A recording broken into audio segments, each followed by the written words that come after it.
ಆರೋಪಗಳಿಂದ ಏನಿದೆ ಸರ್? ಯಾವತ್ತು ಬರ್ತಾರೆ ಅಂತ ಹೇಳಿ ಸರ್. ರೇವಣ್ಣ ಅವ್ರ ಬಗ್ಗೆ ನಂಗೆ ಮಾಹಿತಿ ಇಲ್ಲ. ನಾವೇನ್ ಕಾರ್ಯಕ್ರಮ ನನ್ನ ಕೆಲಸಗಳು ನಾನು ಮಾಡ್ತಾ ಇದ್ದೀನಿ ಅಷ್ಟೇ.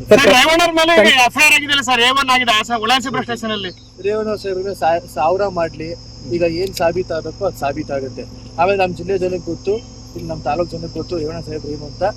ಆ ರೀತಿಯಾದ ಈ ವಿಷಯಕ್ಕೆ ನಾನು ಪ್ರತಿಕ್ರಿಯೆ ಕೊಡೋಕೆ ಇಷ್ಟಪಡ್ತೀನಿ.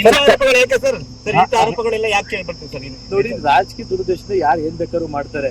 ಈಗ ಹಾಸನ ಜಿಲ್ಲೆ ರಾಜಕಾರಣ ತಗೊಂಡ್ರೆ ರೇವಣ್ಣ ಸಾಹೇಬ್ರಿಗೆ ಯಾವುದೇ ರೀತಿಯಾದ ಪ್ರತಿರೋಧ ಪ್ರತಿಸ್ಪರ್ಧೆ ಯಾರು ಇಲ್ಲ. ಇಲ್ಲಿ ಅವ್ರ ತರ ರಾಜಕಾರಣ ಮಾಡ್ಕೊಂಡು ಇಲ್ಲ. ಅವ್ನ ಯಾವ್ದೇ ರೀತಿ ಒಂದು ಕ್ಷೀಣಿಸ್ಬೇಕು, ಒಂದು ವೀಕ್ ಮಾಡ್ಬೇಕು ಅನ್ನೋದ್ರಿಂದ ಇವೆಲ್ಲ ಷಡ್ಯಂತ್ರಗಳು ಮಾಡ್ತೇವೆ.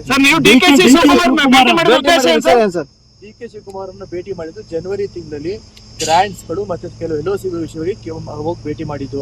ಈಗ ನಮ್ಮ ಕ್ಷೇತ್ರ, ನಮ್ಮ ಜಿಲ್ಲೆ ಒಬ್ಬ ಪ್ರತಿನಿಧಿದ್ದೀನಿ ನಾನು. ಅದನ್ನ ಅವಾಗಲೇ ನೀವೆಲ್ಲ ಮೀಡಿಯಾದಲ್ಲಿ, ಮಾಧ್ಯಮದಲ್ಲಿ ನೀವು ಪ್ರತಿಯೊಬ್ಬರು ಕೂಡ ನೀವೇ ಚಿತ್ರೀಕರಿಸಿದ್ರಿ. ಹೌದು, ಡಿ ಕೆ ಶಿವಕುಮಾರ್ ಹೋಗಿ ಭೇಟಿ ಮಾಡಿದ್ರು ಸೂರಜ್ ರೇವಣ್ಣ ಅವರು ಅಂತ. ಹೌದು, ಭೇಟಿ ಮಾಡಿದ್ ನಿಜ. ಯಾವಾಗ ಭೇಟಿ ಮಾಡಿದ್ದು? ಜನವರಿ ತಿಂಗಳಲ್ಲಿ ಭೇಟಿ ಮಾಡಿದ್ದು. ಪ್ರತಿಯೊಬ್ಬರಿಗೂ ನೀವೇ ಮಾಧ್ಯಮದಲ್ಲಿ ಕೊಟ್ಟಿದ್ದೀರಾ. ಮತ್ತೆ ಈಗ ಹೊಸದಾಗಿ ನಾನು ಭೇಟಿ ಮಾಡಕ್ ಸಾಧ್ಯ? 1.5 ತಿಂಗಳಿಂದ ನಾನು ಇಲ್ಲೇ ಎಲೆಕ್ಷನ್ ಇದ್ರಲ್ಲಿ ಇಲ್ಲೇ ಬಿಸಿ ಇದ್ದೀನಿ. ನಾನು ಬೆಂಗಳೂರು ಕೂಡ ಒಂದಿನ ಹೋಗಿಲ್ಲ. ಬೆಂಗಳೂರು ಇವತ್ತವರೆಗೂ ಕೂಡ ಹೋಗಿಲ್ಲ. 1.5 ತಿಂಗಳಾಯ್ತು. 1.5 ತಿಂಗಳಾಯ್ತು, ಇವತ್ತು ಬೆಂಗಳೂರು ಕೂಡ ಹೋಗಿಲ್ಲ. ಇನ್ನ ಡಿ ಕೆ ಶಿವಕುಮಾರ್ ಅವರಲ್ಲಿ ಅಥವಾ ಬೇರೆ ಯಾರೊಬ್ರು ರಾಜಕಾರಣದಲ್ಲಿ ಭೇಟಿ ಮಾಡೋ ಅಂತ ಒಂದು ಸಂದರ್ಭ ಎಲ್ಲಿ ಬರುತ್ತೆ? ಹಿಂದೆ ಈಗ ನಮ್ಮ ಕ್ಷೇತ್ರದ, ನಮ್ಮ ಜಿಲ್ಲೆ ಒಂದು ಅಭಿವೃದ್ಧಿ ಕೆಲಸ ಕಾರ್ಯಗಳ ದೃಷ್ಟಿಯಿಂದ ಹೌದು ಭೇಟಿ ಮಾಡಿದ್ವಿ. ಈಗ ಸೌಹಾರ್ದ ಭೇಟಿ ಇತ್ತು, ಭೇಟಿ ಮಾಡಿ ಬಂದ್ವಿ. ಒಂದು ಎರಡನೇದು, ಈಗ ಅವಾಗ್ಲೂ ಕೂಡ ಸೃಷ್ಟಿ ಮಾಡಿದ್ರಿ. ಏನೋ ರೇವಣ್ಣ ಅವ್ರ ಕುಟುಂಬ ಕಾಂಗ್ರೆಸ್ ಮಾಡ್ಕೊಡ್ತಾರೆ, ಅದು ಒಂಥರ ಮಾಡಿ ನೋಡಿ. ಈ ಹೂವಾಪಗಳನ್ನೆಲ್ಲ ಬಿಟ್ಟುಬಿಟ್ಟು ದಯಮಾಡಿ ಎಲ್ಲ ರಾಜ್ಯ ಜನತೆಗೆ ಒಂದು ಸ್ಪಷ್ಟನೆ ಇರ್ಲಿ.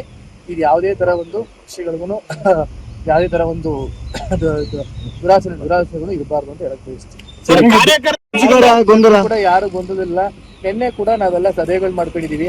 ಚುನಾವಣೆ ಯಾವ ರೀತಿ ಆಗಿದೆ, ಚುನಾವಣೆ ಎಲ್ಲೆಲ್ಲಿ ಯಾವ ನಮ್ಮ ತಾಲೂಕಲ್ಲಾಗ್ಬೋದು, ಹೋಬಳಿ ಮಟ್ಟದಲ್ಲಾಗ್ಬೋದು, ಎಲ್ಲಾ ಕಾರ್ಯಕರ್ತರು ಕೂಡ ನಾವು ಸಭೆ ಮಾಡ್ಕೊಂಡು ಯಾವ ರೀತಿ ಏನಾಗಿದೆ ಅಂತ ಎಲ್ಲ ಅವರವರ ಅಭಿಪ್ರಾಯಗಳನ್ನ ವ್ಯಕ್ತಪಡಿಸಿದರೆ 100% ಭಾಗ ಪ್ರಜ್ವಲ್ದೇವಣ್ಣವರು ಗೆಲ್ತಾರೆ. ಚುನಾವಣಾ ಸಂದರ್ಭದಲ್ಲಿ ಚಾರ್ಜ್ ಮಾಡ್ತಾರೆ ಸರ್ ಈ ಸಬ್ಜೆಕ್ಟ್ ಅಲ್ಲಿ. ನೋಡಿ, ಯಾರು ಏನ್ ಬೇಕಾದ್ರೂ ಚಾರ್ಜ್ ಮಾಡ್ಕೊಳ್ಳಿ. SIT ಫಾರ್ಮೇಶನ್ ಆಗಿದೆ. SIT ಫಾರ್ಮೇಶನ್ ಆಗಿರೋದು ಯಾವ ಉದ್ದೇಶಕ್ಕೋಸ್ಕರ ಫಾರ್ಮೇಶನ್ ಆಗಿದೆ, ಅದ್ರ ಏನ್ ಸಾಬೀತಾಗುತ್ತೆ ಎಲ್ಲರೂ ಕಾಯ್ದು ನೋಡೋಣ. ಚುನಾವಣಾ ಸಂದರ್ಭದಲ್ಲಿ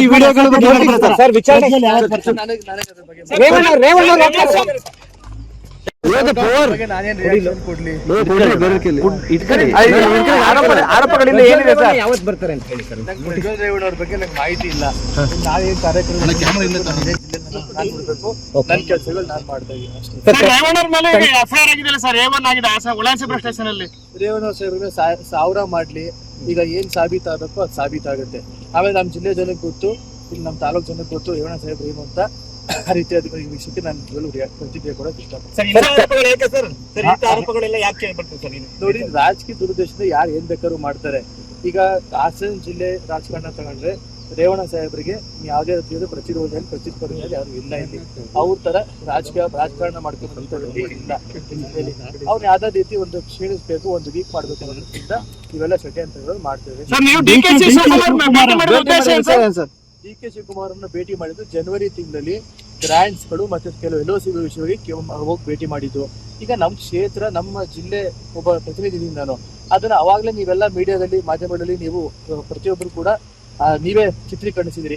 ಹೌದು, ಡಿ ಕೆ ಶಿವಕುಮಾರ್ ಹೋಗಿ ಭೇಟಿ ಮಾಡಿದ್ರು ಸೂರಜ್ ರೇವಣ್ಣ ಅವರು ಅಂತ. ಹೌದು, ಭೇಟಿ ಮಾಡಿದ್ ನಿಜ. ಯಾವಾಗ ಭೇಟಿ ಮಾಡಿದ್ದು? ಜನವರಿ ತಿಂಗಳಲ್ಲಿ ಭೇಟಿ ಮಾಡಿದ್ದು. ಪ್ರತಿಯೊಬ್ಬರಿಗೂ ನೀವೇ ಮಾಧ್ಯಮದಲ್ಲಿ ಕೊಟ್ಟಿದ್ದೀರಾ. ಮತ್ತೆ ಈಗ ಹೊಸದಾಗಿ ನಾನು ಭೇಟಿ ಮಾಡಕ್ ಸಾಧ್ಯ? 1.5 ತಿಂಗಳಿಂದ 1.5 ತಿಂಗಳಿಂದ ನಾನು ಇಲ್ಲೇ ಎಲೆಕ್ಷನ್ ಇದ್ರಲ್ಲಿ ಇಲ್ಲೇ ಬಿಸಿ ಇದ್ದೀನಿ. ನಾನು ಬೆಂಗಳೂರು ಕೂಡ ಒಂದಿನ ಹೋಗಿಲ್ಲ. ಬೆಂಗಳೂರು ಇವತ್ತವರೆಗೂ ಕೂಡ ಹೋಗಿಲ್ಲ. 1.5 ತಿಂಗಳಾಯ್ತು. 1.5 ತಿಂಗಳಾಯ್ತು, ಇವತ್ತು ಬೆಂಗಳೂರು ಕೂಡ ಹೋಗಿಲ್ಲ. ಇನ್ನ ಡಿ ಕೆ ಶಿವಕುಮಾರ್ ಅವರಲ್ಲಿ ಅಥವಾ ಬೇರೆ ಯಾರೊಬ್ರು ರಾಜಕಾರಣದಲ್ಲಿ ಭೇಟಿ ಮಾಡೋ ಅಂತ ಒಂದು ಸಂದರ್ಭ ಎಲ್ಲಿ ಬರುತ್ತೆ?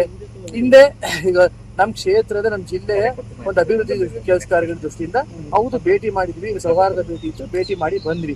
ಒಂದು ಎರಡನೇದು, ಈಗ ಅವಾಗ್ಲೂ ಕೂಡ ಸೃಷ್ಟಿ ಮಾಡಿದ್ರಿ. ಏನೋ ರೇವಣ್ಣ ಅವ್ರ ಕುಟುಂಬ ಕಾಂಗ್ರೆಸ್ ಮಾಡ್ಕೊಡ್ತಾರೆ, ಅದು ಒಂಥರ ಮಾಡಿ ನೋಡಿ. ಈ ಹೂವಾಪಗಳನ್ನೆಲ್ಲ ಬಿಟ್ಟುಬಿಟ್ಟು ದಯಮಾಡಿ ಎಲ್ಲ ರಾಜ್ಯ ಜನತೆಗೆ ಒಂದು ಸ್ಪಷ್ಟನೆ ಇರ್ಲಿ. ಇದು ಯಾವುದೇ ತರ ಒಂದು ವಿಷಯಗಳಿಗೂ ಯಾವುದೇ ತರ ಒಂದು ದುರಾಸೆಗಳು ಇರಬಾರ್ದು ಅಂತ ಹೇಳಕ್ ಬಯಸ್ತೀವಿ.